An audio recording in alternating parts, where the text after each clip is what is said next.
നമസ്കാരം. അധ്യാത്മരാമായണം തുടരുകയാണ്. ഇന്ന് യുദ്ധകാണ്ഡത്തിൽ കാലനേമിവധം, ദിവ്യ ഔഷധ ഫലം, മേഘനാദവധം എന്നീ പംക്തികളാണ് ചൊല്ലാൻ പോകുന്നത്.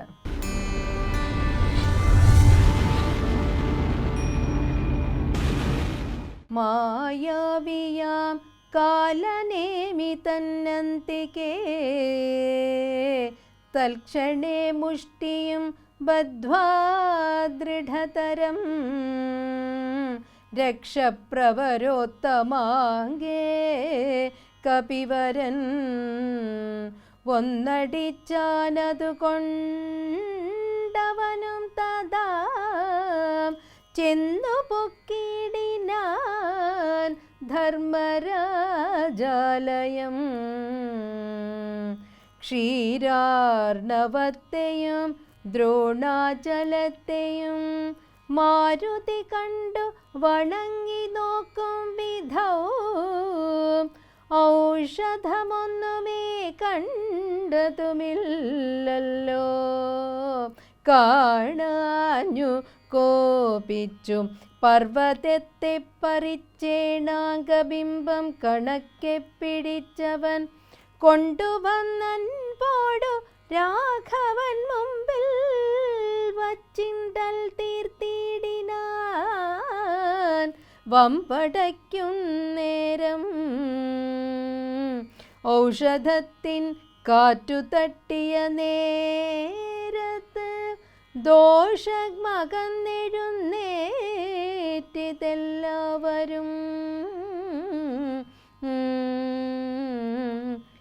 കുന്നുമെടുത്തുയർന്നാൻ കപിപുങ്കവൻ.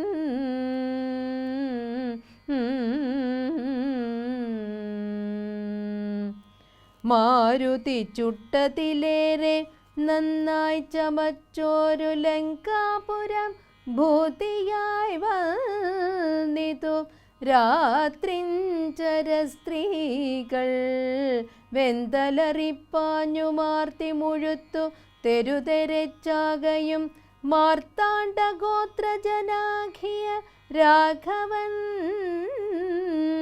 കൂർത്തുമൂർത്തുള്ള ശരങ്ങൾ പൊഴിക്കയും രാത്രിഞ്ചരന്മാർ നിലവിളി ഘോഷവും രാത്രിഞ്ചര സ്ത്രീകൾ കേഴുന്ന ഘോഷവും മാനവേന്ദ്ര ധനുർജാനാദഘോഷവും ആനകൾ വെന്തലറിയിടുന്ന ഘോഷവും വാനരന്മാർ നിന്നലറുന്ന ഘോഷവും ദീനത പൂണ്ട തുരകങ്ങൾ നാദവും സന്തതം തിങ്ങി മുഴങ്ങിച്ചമഞ്ഞിതു. രാത്രിഞ്ചരന്മാർ തെരുതരച്ചാകയും കൂർത്ത ശസ്ത്രാസ്ത്രങ്ങൾ കൊണ്ട് കപികളും ഗാത്രങ്ങൾ ഭേദിച്ചു ധാത്രിയിൽ വീഴുകയും ദേവകുലാന്തനാകിയ രാവണൻ ഈരേഴു ലോകം നടുങ്ങും പടി പരിചാരകന്മാരോടുകൂടി പുറപ്പെട്ടാൻ. അപ്പോൾ അതു കണ്ടു മേഘനിനാദനും തൽപാദയുഗ്മം പണിഞ്ഞു ചൊല്ലിടിനാൻ. ഇപ്പോൾ അടിയനരികളെ നിഗ്രഹിച്ചുൾപ്പൂവിലുണ്ടായ സങ്കടം പോക്കുവൻ. വൃത്രാരിജിത്തും പുറപ്പെട്ടു പോരിനായി രാമഭദ്രസ്വാമി താനുമരുൾ ചെയ്തു. ഞാനിവനോട് പോർ ചെയ്യുവാനെല്ലാവരും ദീനത എന്നിയെ കണ്ടു നിന്നിടുവിൻ എന്നരുൾ ചെയ്തു. വില്ലും കുലച്ചന്തികേ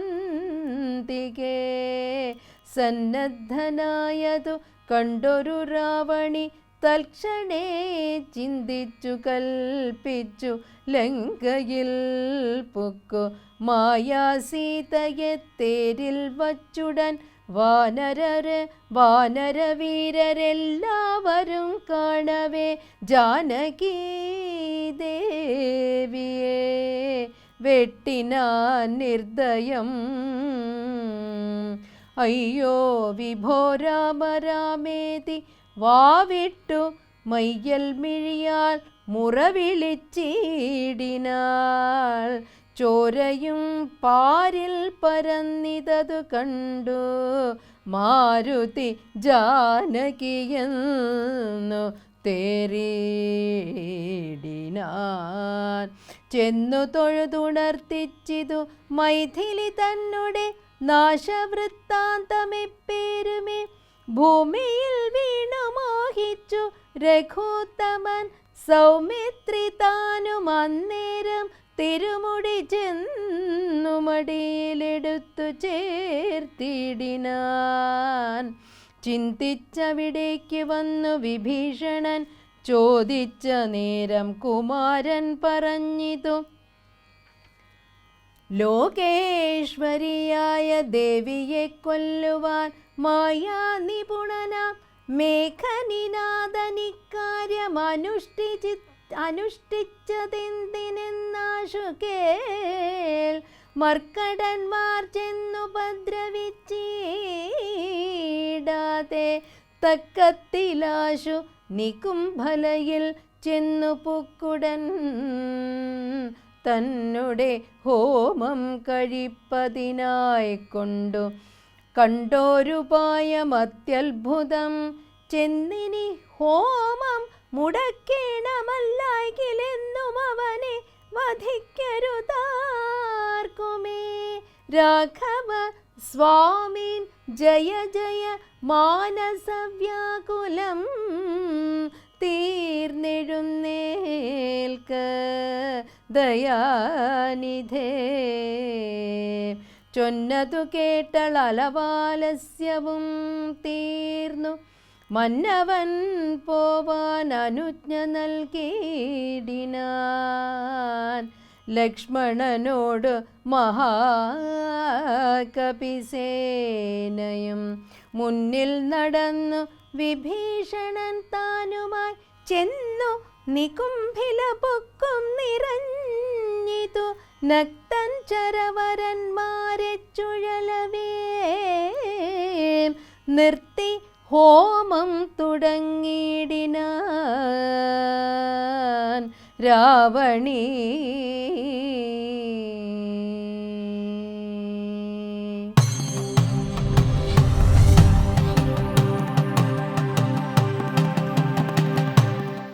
നാം 6 കാണ്ഡങ്ങളെക്കുറിച്ച് ചർച്ച ചെയ്തു.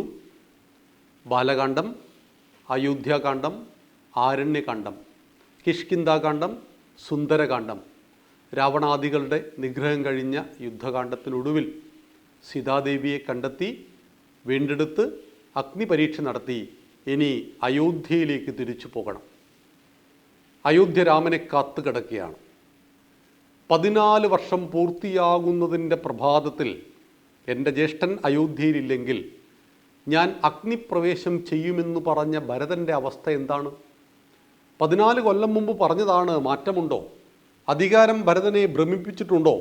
അധികാരത്തിനോടുള്ള ഏതെങ്കിലും തരത്തിലുള്ളൊരു ആഗ്രഹം ഭരതൻ്റെ ഉള്ളിൽ വന്നിട്ടുണ്ടോ? ഹനുമാൻ, നിങ്ങളൊന്ന് ചെന്നു നോക്കൂ, എന്താണ് ഭരതൻ്റെ അവസ്ഥ? രാമൻ പറയുകയാണ്. കാരണം ഭരതന് ഏതെങ്കിലും 1% കോസല സാമ്രാജ്യത്തിൻ്റെ സിംഹാസനത്തിൽ ഇരിക്കണമെന്ന ചിന്തയുണ്ടെങ്കിൽ ഞാൻ ഒരിക്കലും അങ്ങോട്ട് പോവില്ല. എൻ്റെ അനുജൻ സൽഗുണസമ്പന്നനായ ഭരതൻ തന്നെ രാജ്യം ഭരിക്കട്ടെ എന്നായിരുന്നു ജ്യേഷ്ഠൻ്റെ തീരുമാനം. ഹനുമാൻ സ്വാമി അവിടെ ചെല്ലുകയാണ്. അപ്പോൾ കാണുകയാണ് ഭരതൻ ചിതയൊരുക്കുന്നു. നാളെ രാവിലെ ചാടിച്ചാകേണ്ട ചിത. ജ്യേഷ്ഠൻ വന്നില്ല എങ്കിൽ അഗ്നിക്ക് ശരീരത്തെ സമർപ്പിക്കേണ്ട ചിതയൊരുക്കുന്ന ഭരതൻ. ഒരു സാഹോദര്യ ബന്ധത്തിൽ, ഇത്ര ആഴത്തിലുള്ളൊരു സാഹോദര്യ ബന്ധം ലോകത്തിലെ ഏതൊരു ക്ലാസിക് ഗ്രന്ഥത്തിൽ കാണിക്കാൻ കഴിയും? രാമായണത്തെ നിങ്ങൾ വെറുമൊരു കഥയായി കണ്ടോളൂ. അങ്ങനെ കഥയായി കാണുമ്പോഴും ഇത്രയും ആഴത്തിലുള്ള സാഹോദര്യ കർമ്മബന്ധം നമുക്കിവിടെ കാണാൻ കഴിയും. 14 കൊല്ലം മുമ്പ് ജ്യേഷ്ഠൻ്റെ പാദുകങ്ങളെയും കൊണ്ട് കൊട്ടാരത്തിലേക്ക് വന്ന അനുജൻ അന്ന് മുതൽ ഒരു സന്യാസിയെപ്പോലെ ജീവിക്കുകയാണ്. നന്ദിഗ്രാമിൽ പുൽപ്പായിൽ ജ്യേഷ്ഠൻ്റെ പാദുകങ്ങളെ സിംഹാസനത്തിൽ വെച്ച് പാദുകങ്ങളെ നിമിത്തമാക്കി ജ്യേഷ്ഠൻ്റെ ഓർമ്മകൾ പുതുക്കിക്കൊണ്ട് രാജ്യം ഭരിക്കുകയാണ് ഭരതൻ. ആ ഭരതന് 14 കൊല്ലം അങ്ങനെ ഭരിച്ചിട്ടും ഒരു മാത്രയെങ്കിലും അധികാരത്തിനോടുള്ളൊരു ആഗ്രഹം വന്നില്ല. ഞങ്ങളുടെ തൊട്ടടുത്ത പഞ്ചായത്തിൽ വാർഡ് മെമ്പർ സ്ഥാനത്തേക്ക് ഒരാൾ മത്സരിക്കുകയാണ്. അപ്പോൾ അദ്ദേഹം തലേ ദിവസം രാത്രി ചില കാരണങ്ങളാൽ ഈ സ്ഥാനാർത്ഥിയെ അവിടുന്ന് മാറ്റുവാൻ ആ രാഷ്ട്രീയ പാർട്ടി തീരുമാനിച്ചു. ജയസാധ്യതയുള്ള ഒരു വാർഡായിരുന്നു. ഇത് അയാളോട് പറഞ്ഞപ്പോൾ തന്നെ അയാൾ ബോധം കേട്ട് വീണുപോയി. മെമ്പർ ഓഫ് പാർലമെൻ്റ് അല്ല, മെമ്പർ ഓഫ് പഞ്ചായത്താണ്. അപ്പോൾ ഒരു പഞ്ചായത്ത് മെമ്പർ ആകും നിങ്ങൾ, ഇന്ന് നിങ്ങൾ പഞ്ചായത്ത് മെമ്പറല്ല, നിങ്ങളിപ്പോൾ മത്സരിക്കുന്നില്ല എന്നറിഞ്ഞപ്പോൾ ബോധം കെട്ട് വീണു പോകുന്നവരുടെ നാട്ടിലാണ് ഒരു മഹാസാമ്രാജ്യം യാതൊരു ചെലവുമില്ലാതെ കൈകേയി മാതാവിൻ്റെ കുബുദ്ധി കൊണ്ട് കയ്യിൽ വന്നിട്ടും ഒരൊറ്റ നിമിഷം അവിടെ ഇരുന്നിട്ടില്ല ഭരതൻ. ആരുടെ സിംഹാസനമായിരുന്നു അത്? അദ്ദേഹത്തിൻ്റെ ചെരുപ്പ് പാദുകങ്ങളെ അവിടെ വെച്ചു. കൈകേയി മാതാവിൻ്റെ അവസ്ഥ എന്തായിരുന്നു? മകന് വേണ്ടി മന്ധരയുടെ പ്രേരണ കൊണ്ട് ഈ ദുഷ്ടത്തരം മൊത്തം നടത്തിയിട്ട് 14 കൊല്ലം അശാന്തിയുടെ പടുകുഴിയിൽ ജീവിച്ചു. ആർക്കും വേണ്ടാത്തൊരു സ്ത്രീയായിട്ട് ജീവിച്ചു. എല്ലാവരും വെറുപ്പോടുകൂടി നോക്കുന്നൊരു സ്ത്രീയായിട്ട് ജീവിച്ചു. എന്തർത്ഥമാണ് അവരുടെ ജീവിതത്തിൽ ഉണ്ടായിരുന്നത്? രാജമാതാവാകുവാൻ വേണ്ടി പരിശ്രമിച്ചു. തൻ്റെ മകനെ മനസ്സിലാക്കുവാൻ കഴിഞ്ഞില്ല. മക്കളെ മനസ്സിലാക്കുവാൻ കഴിയാത്ത അമ്മമാരും അമ്മയെ മനസ്സിലാക്കാൻ കഴിയാത്ത മക്കളുമൊക്കെ നമ്മുടെ നാട്ടിൽ ധാരാളമുണ്ട്. ഇവിടെയാണ് തൻ്റെ മകൻ്റെ വിശാലത എത്രമാത്രം ആഴത്തിലുള്ളതാണ് എന്ന്, എത്രമാത്രം ആഴത്തിൽ അവൻ അവൻ്റെ ജ്യേഷ്ഠനായ രാമനെ സ്നേഹിക്കുന്നു എന്ന്. കൗസല്യാദേവിയുടെ വയറ്റിൽ ജനിച്ചത് കൊണ്ട് അവനെ ജ്യേഷ്ഠനായിട്ട് ചിലപ്പോൾ ഗണിച്ചേക്കില്ല എന്നൊക്കെ ധരിച്ചിരിക്കാം മന്ധരയുടെ പ്രേരണ കൊണ്ട്. എന്നാൽ ഒരച്ഛന് 3 അമ്മയിൽ ജനിച്ച ഈ 4 മക്കൾ കാണിക്കുന്ന ആ സഹോദര ബന്ധത്തിൻ്റെ ഊടും പാവും ആഴവും പരപ്പും എല്ലാ കാലത്തും ലോകത്തിന് മാതൃകയാണ്. ആർക്കു വേണ്ടിയാണോ, ഏത് രാജപത്നി രാജമാതാ പദത്തിന് വേണ്ടിയാണോ ഈ സാഹസം മുഴുവൻ ചെയ്തത്, അവരുടെ ജീവിതം ദുസ്സഹമായിരുന്നു. നമ്മൾ പലതിൻ്റെയും പിറകിൽ ഓടും. ചിലത് കിട്ടിയാൽ നമ്മൾ സന്തോഷിക്കുമെന്ന് കരുതും. അതെല്ലാം നൈമിഷികമായ സന്തോഷങ്ങളെ നമുക്ക് നൽകുന്നുള്ളൂ. ആ നൈമിഷികമായ സന്തോഷത്തിനപ്പുറത്ത് എല്ലാ കാലത്തെയും ദുരന്തങ്ങൾ നമ്മളെ കാത്തു കിടക്കുന്നുണ്ടാവും. നമ്മൾ തേടിയിട്ട് ഒരുപാട് വിഷയങ്ങൾ, ടെൻഷൻ, മാനസിക സംഘർഷങ്ങൾ താൽക്കാലിക സുഖത്തിൻ്റെ പിന്നാലെ പോകുമ്പോൾ ലഭിക്കുന്നു. രാജമാതാവാകുവാനുള്ള ഒരു സുഗേഷ്ണയ്ക്ക് പിന്നാലെ പോയ കൈകേയിക്ക് സംഭവിച്ചത് ഈ ദുരന്തമായിരുന്നു എന്ന കാര്യം നാം മനസ്സിലാക്കണം. അങ്ങനെ ഹനുമാൻ സ്വാമി അവിടെ എത്തുമ്പോൾ ഈ കാഴ്ച കണ്ടു. ഓടി വരികയാണ് രാമൻ്റെ അരികിലേക്ക്. രാമാ ലക്ഷ്മണ സീതാദേവി, വേഗം വേഗം വേഗം പോകണം. കാരണം നമ്മൾ അവിടെ എത്തുവാൻ വൈകിയാൽ ഭരതൻ തീയിൽ ചാടി മരിക്കും. അതുകൊണ്ട് ഒരു 10 മിനിറ്റ് മുമ്പെങ്കിലും നമ്മൾ അവിടെ എത്തണം. അങ്ങനെയാണ് പുഷ്പക വിമാനം വരുത്തിക്കുന്നത്. അത് വൈശ്രവണൻ്റെ വിമാനമാണ്, കുബേരൻ്റെ വിമാനമാണ്. വിഭീഷണൻ അത് കുബേരന് തിരിച്ചു കൊടുത്തിരുന്നു യുദ്ധമൊക്കെ കഴിഞ്ഞപ്പോൾ. അത് വരുത്തിച്ചു. ആ വിമാനത്തിലാണ് അവർ അയോധ്യയിലേക്ക് വരുന്നത്. 14 വർഷത്തിനു ശേഷം അച്ഛൻ്റെ വാക്കുപാലിക്കുവാൻ 14 കൊല്ലം കാട്ടിൽ പോയ രാമൻ, അഗ്നിപരീക്ഷകളെ മുഴുവൻ അതിജീവിച്ച രാമൻ ഇതാ ജനിച്ച മണ്ണിലേക്ക് എത്തിയിരിക്കുന്നു. ജനനി ജന്മഭൂമിശ്ച സ്വർഗാദപി ഗരീയസി എന്ന് നമ്മെ പഠിപ്പിച്ച രാമൻ, ജനിച്ച നാടും പെറ്റമ്മയും സ്വർഗത്തേക്കാൾ മഹത്തരമെന്ന് പഠിപ്പിച്ച രാമൻ, ഈ മണ്ണിനെ അമ്മയായി കണ്ടുകരുതി ആരാധിക്കുവാൻ നമ്മളെ പഠിപ്പിച്ച രാമൻ, 14 കൊല്ലം അയോധ്യയെയും കോസല സാമ്രാജ്യത്തെയും ഹൃദയത്തിൽ വെച്ച് പൂജിച്ചാരാധിച്ച രാമൻ, 14 വർഷങ്ങൾക്കിപ്പുറം പത്നി സമേതനായി ലക്ഷ്മണനും ഹനുമാനുമൊപ്പം അയോധ്യയിലേക്ക് വരുന്നതോടുകൂടി യുദ്ധകാന്ഡം അവസാനിക്കുകയാണ്. അവസാനത്തെ കാണ്ഡമായ ഉത്തരകാന്ഡം ആരംഭിക്കുകയാണ്. യുദ്ധം എന്തിനു വേണ്ടിയാണ് യുദ്ധം? യുദ്ധകാന്ഡം നമ്മെ പഠിപ്പിക്കുന്നൊരു പാഠാണ്. നമ്മൾ ഇന്ന് സംസാരിച്ചു കൊണ്ടിരിക്കെ റഷ്യയും ഉക്രൈനും തമ്മിലുള്ള യുദ്ധം നടന്നുകൊണ്ടേയിരിക്കുകയാണ്. 4 കൊല്ലം മുമ്പ് തുടങ്ങിയതാണ്. ഇറാനും ഇസ്രായേലും തമ്മിലുള്ള യുദ്ധം ഇപ്പോൾ കഴിഞ്ഞതേ ഉള്ളൂ. അതിനു മുമ്പ് പാലസ്തീനും ഹമാസും ഇസ്രായേലും തമ്മിൽ യുദ്ധം ഉണ്ടായിരുന്നു. ഒന്നാം ലോക മഹായുദ്ധം 914 മുതൽ 19 വരെ, രണ്ടാം ലോക മഹായുദ്ധം 39 മുതൽ 45 വരെ. എത്ര കോടി ആളുകളാണ് ലോകത്ത് മരിച്ചു വീണത്? യുദ്ധത്തെ നമുക്ക് ഒഴിവാക്കാൻ കഴിയില്ല. കാരണം രാവണനും കംസനുമുള്ള നാട്ടിൽ എപ്പോഴും യുദ്ധമുണ്ടാകും, സ്വാഭാവികം. തീവ്രവാദികളുള്ള നാട്ടിൽ യുദ്ധമുണ്ടായിരിക്കും, സ്വാഭാവികമാണ്. അപ്പോൾ എന്തിനാണ് യുദ്ധം? പലപ്പോഴും ധർമ്മയുദ്ധം യുദ്ധങ്ങൾ ആവർത്തിക്കാതിരിക്കുവാനാണ്. 88 മണിക്കൂർ യുദ്ധമാണ് ഇപ്പോൾ പാകിസ്ഥാനോട് ഭാരതം ചെയ്തത്. എന്തിനാണ്? അത് 88,000 മണിക്കൂർ യുദ്ധം ചെയ്യാതിരിക്കാൻ വേണ്ടിയാണ്. 88 മണിക്കൂർ കൊണ്ട് എന്താണോ മർമ്മത്ത് കൊടുക്കേണ്ടത് അത് കൊടുത്തുകൊണ്ട് ആ പ്രശ്നങ്ങൾക്കൊരു പരിഹാരം ഭാരതം നിശ്ചയിച്ചു. അപ്പോൾ ആ യുദ്ധം പാപമാണോ? അല്ല. ആ യുദ്ധം എന്തിനു വേണ്ടിയായിരുന്നു? യുദ്ധത്തെ ഒഴിവാക്കാൻ വേണ്ടിയായിരുന്നു യുദ്ധം. വലിയ വലിയ പ്രശ്നങ്ങൾ ഒഴിവാക്കുവാൻ യുദ്ധം അനിവാര്യമാണ്. രാവണാദികളെ നിഗ്രഹിക്കുവാൻ വേണ്ടി ഭൂമിദേവി പറഞ്ഞു. ഭൂമിദേവി ഒരു ഗോമാതാവിൻ്റെ രൂപം പ്രാപിച്ച് ബ്രഹ്മാവിൻ്റെ അരികിൽ ചെന്നിട്ട് പറഞ്ഞു, ആസുരിക ശക്തികളുടെ ഭാരം കാരണം ഭൂമി താണുപോകുന്നു. ഇവിടെ ബോഡി വെയിറ്റ് അല്ല, അധർമ്മികൾ ഭൂമിയിലുണ്ടായാൽ ഭൂമിയുടെ ഭാരം കൂടും. എന്ന് വെച്ചാൽ ഭൂമി എപ്പോഴും അസ്വസ്ഥമായിരിക്കും. നമ്മുടെ നാട്ടിൽ, നമ്മുടെ അയൽവീട്ടിൽ ഒരു അക്രമിയായ മനുഷ്യൻ ജീവിച്ചിരിക്കുന്നുവെങ്കിൽ നമുക്കൊരിക്കലും ശാന്തി ഉണ്ടാവില്ല. അതുകൊണ്ടാണ് ഈ ശാന്തിയുള്ള സമാജത്തെ സൃഷ്ടിക്കുവാൻ വേണ്ടി യുദ്ധം അനിവാര്യമാണ്. ഭാരതത്തിൻ്റെ യുദ്ധങ്ങൾ ഓരോന്നും തന്നെ യുദ്ധത്തെ ഒഴിവാക്കാനുള്ളതാണ് എന്ന് യുദ്ധകാന്ഡം നമ്മെ പഠിപ്പിക്കുന്നു. അർഹമല്ലാത്തത് ആഗ്രഹിച്ച, രാമൻ്റെ ഭാര്യയെ മോഹിച്ച, പരസ്ത്രീക്ക് വേണ്ടിയിട്ട് എന്തും ചെയ്യുവാൻ മടിയില്ലാത്ത രാവണന് സർവ്വതും നഷ്ടപ്പെട്ടപ്പോൾ നിസ്സാരമായ വാനര സൈന്യത്തെ കൊണ്ട് മഹാസംഘടനയെ പണിതെടുത്ത സംഘാടകൻ ശ്രീരാമചന്ദ്രൻ മഹാദേവൻ എന്ന് നമ്മൾ അറിയണം.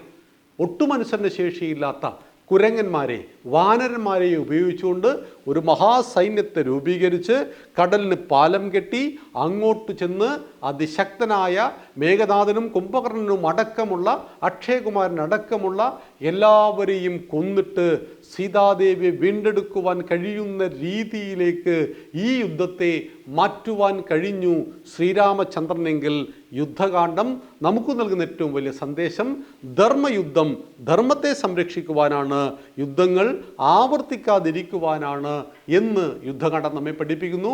നമുക്ക് നാളെ മുതൽ ഉത്തരകാണ്ഡത്തിലൂടെ യാത്ര ചെയ്യാം. നന്ദി, നമസ്കാരം. ശ്രീരാമചന്ദ്രൻ വിജയിക്കട്ടെ.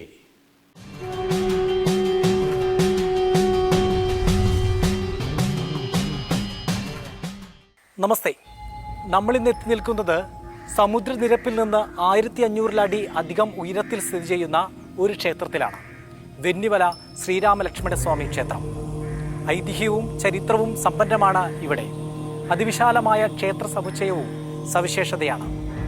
തപസ്സനുഷ്ഠിച്ചിരുന്ന മഹർഷിമാരെ രാക്ഷസന്മാരിൽ നിന്ന് രക്ഷിച്ച, രാക്ഷസന്മാർക്ക് മേൽ ലക്ഷ്മണസ്വാമി വിജയം നേടിയ മല, അതാണ് വെന്നിമലയായി മാറിയത്. ഈ ക്ഷേത്രത്തിന്റെ വിശേഷങ്ങളാണ് ഇന്ന്.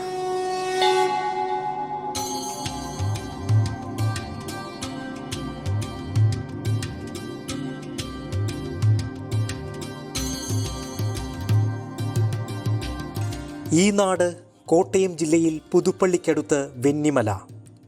രാമായണവുമായി ഇഴചേർന്ന് കിടക്കുന്ന നാടാണ് ഇത്. പണ്ട് ഘോരവനമായിരുന്ന ഇവിടെ കപില മഹർഷിയടക്കമുള്ള പല പുണ്യ ഋഷീശ്വരന്മാരും തപസ്സനുഷ്ഠിച്ചിരുന്നു. എന്നാൽ രാക്ഷസന്മാർ അവർക്ക് ധാരാളം ഉപദ്രവങ്ങളും ഉണ്ടാക്കി. ആ സമയത്താണ് സീതാന്വേഷണത്തിനായി ശ്രീരാമലക്ഷ്മണന്മാർ ഇതുവഴി കടന്നുപോയത്. രാക്ഷസന്മാരെ വകവരുത്താനായി ശ്രീരാമൻ അനുജനെ പറഞ്ഞുവിട്ടു. ലക്ഷ്മണൻ അവരെയെല്ലാം വകവരുത്തി. മുനിമാർ അദ്ദേഹത്തോട് നന്ദി പറഞ്ഞു. അങ്ങനെ ലക്ഷ്മണൻ വിജയക്കൊടി പാറിച്ച സ്ഥലം വിജയാദ്രി എന്നറിയപ്പെടാൻ തുടങ്ങി. പിന്നീട് വിജയാദ്രി മലയാളീകരിച്ച് വെന്നിമലയായി മാറി. പിന്നെയും കാലങ്ങൾക്ക് ശേഷം ഇവിടെ പ്രതിഷ്ഠ നടത്തിയത് ചേരമാൻ പെരുമാളാണെന്ന് വിശ്വസിക്കപ്പെടുന്നു.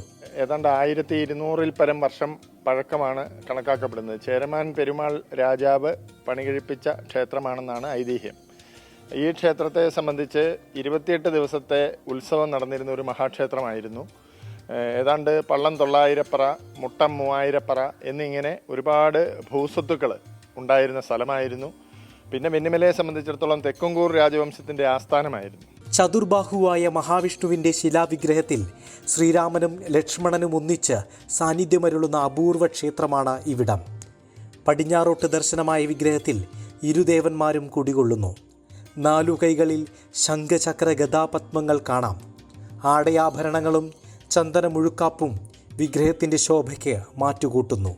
വിശ്വപ്രകൃതിയുടെ മൂലഭാവത്തെ മുഴുവൻ ആവാഹിച്ചുകൊണ്ട് സാക്ഷാൽ വൈകുണ്ഠനാഥൻ വെന്നിമല പെരുമാളായി വാഴുന്നു ഇവിടെ.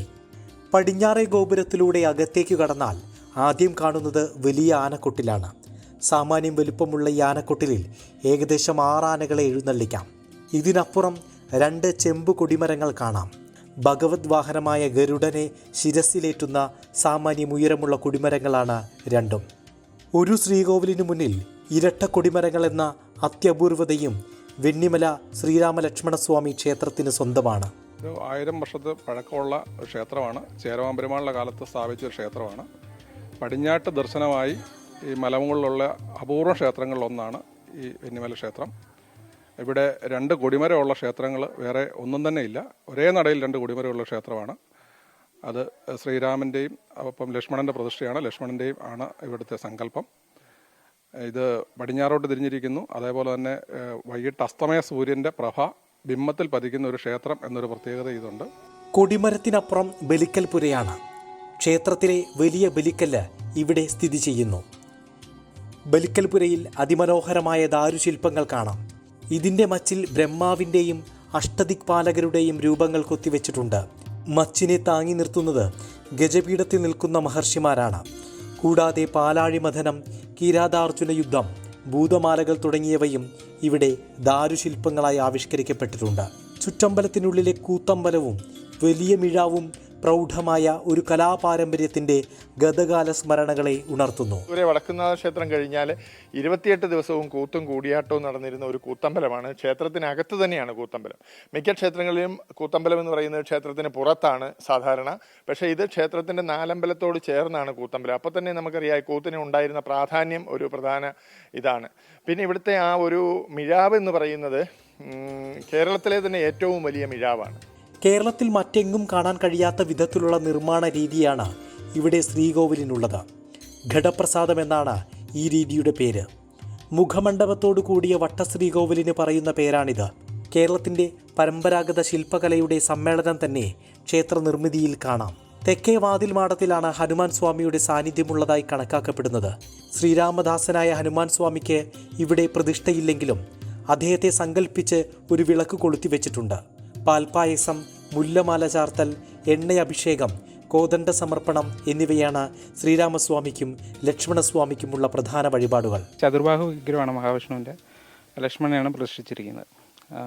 നിവേദ്യം വിഷ്ണു സങ്കല്പത്തിലുള്ള നീതിമന്ത്രങ്ങളാണ് മൂലമന്ത്രമൊക്കെ ഉപയോഗിക്കുന്നത്.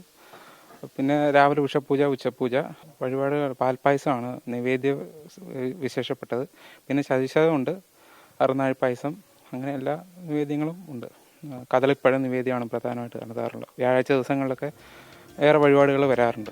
നാലമ്പലത്തിന് പുറത്ത് ഉപദേവതമാരുടെ പ്രതിഷ്ഠകൾ പ്രകൃതി ഭംഗി വിളിച്ചോതുന്ന അതിമനോഹര കാഴ്ചയാണ്.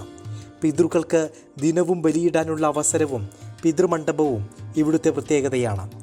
മൺമറഞ്ഞവരുടെ ആണ്ടുകളിൽ ആത്മാവിൻ്റെ നിത്യശാന്തിക്കായി പ്രിയപ്പെട്ടവർ ഈ ക്ഷേത്ര സങ്കേതത്തിലെത്തുന്നു.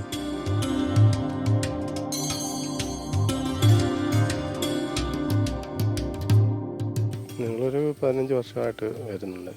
അപ്പോൾ അച്ഛൻ്റെ അമ്മയുടെ മരണശേഷം അവരുടെ ഇവിടെ കൊണ്ടിരുത്തുന്ന ഒരു ആചാരം ഉണ്ടല്ലോ. അപ്പോൾ അതങ്ങനെ നോക്കിയപ്പോഴത്തേക്കിന് അവർ കണ്ട് അവരുടെ ആത്മാവിന് ഇവിടെ ഇരുന്ന് കൊള്ളാനായിട്ട് താല്പര്യമുണ്ടെന്നിങ്ങനെ വിശ്വാസപ്രകാരം ജ്യോതിഷൻ പറഞ്ഞ് അങ്ങനെ ഇവിടെ കൊണ്ട് ഇരുത്തിയിരിക്കുക. ഞങ്ങൾ ആണ്ടിലൊന്നേ വരുള്ളൂ. ഞങ്ങളുടെ അമ്മ ഇരുത്തിയിരിക്കുന്ന ആണ്ടിന് ഒന്ന് വരും. ക്ഷേത്രമുള്ള കാലം മുതൽ ഇവിടെ ഭഗവാൻ അഭിഷേകം ചെയ്യുന്ന ശ്രീകോവിൽ ഭഗവാൻ അഭിഷേകം ചെയ്യുന്ന ആ തീർത്ഥം പാല് കരിക്ക് തുളസിപ്പൂ ഉൾപ്പെടെ ആ ഓവിൽ കൂടെ വരികയും ആ ഓവിൽ കൂടെ വന്ന് ഈ തീർത്ഥച്ചിറയിലോട്ട് വീഴുന്നു. അപ്പോൾ പഞ്ചമഹാനദികളിൽ കുളിക്കുകയോ ഒരു തുള്ളി തീർത്ഥം തളിക്കുകയോ ചെയ്ത് നമ്മുടെ പാവങ്ങളെല്ലാം മാറി പുണ്യം കിട്ടുന്നതാണ് വിശ്വാസം. അതിനറിയപ്പെടുന്ന പഞ്ചതീർത്ഥ കുളമെന്നാണ്. ആ പഞ്ചതീർത്ഥ കുളത്തിൽ ശ്രീരാമതൃപ്പാദത്തിന് ബലി സമർപ്പിക്കുന്നു എന്നുള്ളതാണ് ഇവിടുത്തെ ഒരു അതിന് പ്രത്യേകത. ക്ഷേത്രത്തിന് സമീപം തന്നെയാണ് ഈ ഗ്രാമോൽപത്തിയുടെ തന്നെ നിദാനമായ കപില മഹർഷിയുടെ ഗുഹ. ഉള്ളിൽ സദാ സജീവമായ ജലധാര, പുറത്ത് ഗുഹാമുഖത്ത് കപില മഹർഷിയുടെ രൂപവും തിരിവെട്ടവും. വടക്ക് തെക്കുവശത്തായിട്ടുള്ള ഒരു തീർത്ഥച്ചിറയുണ്ട്. അതിനോട് ചേർന്നൊരു കിണർ. ആ കിണറ്റിൽ പഴയ കപിലാദി മഹർഷികൾ തപസ് ചെയ്ത സമയത്ത് ലക്ഷ്മണ വിഗ്രഹത്തിൽ ആണ് അവർ ഉപാസിച്ചിരുന്നത്. ആ ക്ഷേത്രത്തിലെ ആ വിഗ്രഹം ആ കിണറ്റിൽ ഇടുകയും അവിടുന്ന് ആ ക്ഷേത്രത്തിലെ ഒരു ദേവിയെ അതിനുവേണ്ടി കാവലേൽപ്പിക്കുകയും ചെയ്തിട്ടാണ് ഈ മഹർഷിമാർ ഇവിടെ നിന്ന് പോയതായിട്ട് ഈ വരുന്ന ദിവ്യൻ പറഞ്ഞത്. അദ്ദേഹം തപസ് ചെയ്തതായിട്ട് ഉള്ള ഒരു ഗുഹ ഈ ക്ഷേത്രത്തിൻ്റെ വടക്ക് ഭാഗത്തായിട്ട് ഇപ്പോഴും അത് പരിപാലിച്ചു പോകുന്നുണ്ട്. അവിടെ വിദ്യാരംഭ സമയങ്ങളിലൊക്കെ കുട്ടികളെ എഴുത്തിലിരുത്താനും മറ്റും ആ അവിടെ ഉപയോഗിക്കാറുമുണ്ട്. ഐതിഹ്യസമ്പന്നവും നിർമ്മിതി കൊണ്ട് അമ്പരിപ്പിക്കുന്നതുമായ ഈ ക്ഷേത്രം വിശ്വ ഹിന്ദു പരിഷത്താണ് പരിപാലിക്കുന്നത്. ഒരു മഹാക്ഷേത്രത്തിൻ്റെ ലക്ഷണങ്ങളൊത്ത ഈ ക്ഷേത്ര സങ്കേതം ഇന്ന് ഭക്തരുടെ അഭയ കേന്ദ്രം കൂടിയാണ്. മാത്രമല്ല ഇത് ഇനിയും വർഷങ്ങളോളം സംരക്ഷിക്കപ്പെടേണ്ട ചരിത്ര നിർമ്മിതി കൂടിയാണ്. നന്ദി, നമസ്തേ.